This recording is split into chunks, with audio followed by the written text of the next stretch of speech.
World hepatitis day উপলক্ষে ছাত্রছাত্রীদের নিয়ে সচেতনতা শিবিরের আয়োজন। রায়গঞ্জ ব্লকের অন্তর্গত রায়গঞ্জ গার্লস প্রাথমিক স্কুলে সচেতনতা শিবিরের আয়োজন করা হয়েছিল। এই মারাত্মক ভাইরাস ঘটিত রোগটিকে কিভাবে প্রতিরোধ করা যায় ও রোগটির হাত থেকে কিভাবে রক্ষা পাওয়া যায় তা নিয়ে বিস্তারিত আলোচনা চলে শিক্ষক ও ছাত্রছাত্রীদের মধ্যে। প্রকৃতপক্ষে WHO 2008 সাল থেকে 28শে জুলাই দিনটিকে ওয়ার্ল্ড হেপাটাইটিস ডে হিসেবে পালন করে আসছে। আগামীকাল 28শে জুলাই রবিবার হওয়ায় আজ শনিবার বিদ্যালয়ে এই দিনটি পালন করা হয়। রায়গঞ্জ গার্লস প্রাথমিক স্কুলের ভারপ্রাপ্ত প্রধান শিক্ষক গৌরাঙ্গ চৌহান জানান, এই রোগটি এমন একটি ভাইরাস ঘটিত মারাত্মক রোগ যা আমাদের লিভারকে ক্ষতিগ্রস্ত করে। আক্রান্ত গর্ভবতী মায়ের কাছ থেকে শিশুর এই রোগটি হওয়ার 90% ঝুঁকি থাকে। তাই আমরা কিছু নিয়ম নীতির মাধ্যমে যাতে রোগটিকে প্রতিরোধ করতে পারি ও হেপাটাইটিস বি মুক্ত সমাজ গড়তে পারি সেই বিষয়ে আজকের এই সচেতনতামূলক আলোচনা সভা।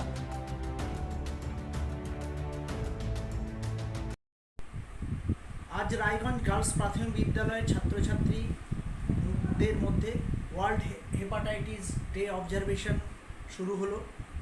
ওয়ার্ল্ড হেপাটাইটিস ডে আগামীকাল থেকে শুরু হচ্ছে, কিন্তু আমাদের বিদ্যালয়ে 10 তারিখ থেকে 10 তারিখ পর্যন্ত 10ই আগস্ট পর্যন্ত হবে, যেটা শিক্ষা দপ্তরের নির্দেশ অনুযায়ী। হেপাটাইটিস রোগে বর্তমানে হচ্ছে ভারতবর্ষে প্রায় 9 কোটির মতো শিশুরা আক্রান্ত রয়েছে, 9 কোটি মানুষ আক্রান্ত হয়ে আছে। এটি জলবাহিত এবং খাবারবাহিত রোগ। শিশুদের মধ্যে আজকে আমরা হেপাটাইটিস অবজারভেশন ডেতে আমরা বাচ্চাদেরকে শেখালাম তাদেরকে অপরের এঁঠো খাওয়া উচিত নয়, বা অপরের ব্রাশ ব্যবহার করা উচিত নয়, তোয়ালে ব্যবহার করা উচিত নয়, যেটা জল এবং খাবারের মাধ্যমে অসুখটি ঢুকে এবং আমাদের লিভারকে আক্রান্ত করে। শিশুদের মধ্যে বেশি করে এটা হয়।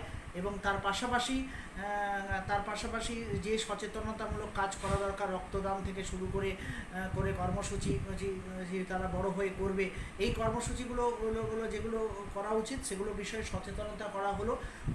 ওয়ার্ল্ড হেপাটাইটিস ডে অবজারভেশন শিক্ষা দপ্তর আমাদেরকে নির্দেশ দিয়েছিল যে আজকে থেকে করতে, তাই জন্য আমরা বিদ্যালয়ে শুরু করলাম। এটা 10ই আগস্ট পর্যন্ত চলবে। হেপাটাইটিস ডে আগামীকাল রয়েছে। ওয়ার্ল্ড হেপাটাইটিস ডে আগামীকাল মানে 28শে জুলাই, কিন্তু আমাদের বিদ্যালয়ে রবিবার বন্ধ থাকার জন্য আজকে থেকেই শুরু হয়ে গেল এবং 10ই আগস্ট পর্যন্ত শিক্ষা দপ্তরের নির্দেশ অনুযায়ী চলবে। এবং ছাত্রছাত্রীদের মধ্যে কী কারণে হেপাটাইটিস রোগ হয় না বা হবে না এবং কী প্রতিকার সতর্কতা অবলম্বন করা উচিত, এটি জলবাহিত এবং খাবারবাহিত যেহেতু রোগ, শিশুরা কিন্তু বিভিন্নভাবে কিন্তু এটাতে আক্রান্ত হয়ে যায় এবং অপরের তোয়ালে ব্যবহার করা উচিত নয় বা টুথব্রাশ ব্যবহার করা উচিত নয়, অপরের এঁঠো খাওয়া উচিত নয়। এগুলো ছোটো ছোটো বিষয়গুলো শিশুদের মধ্যে আমরা আজকে বুঝিয়েছি।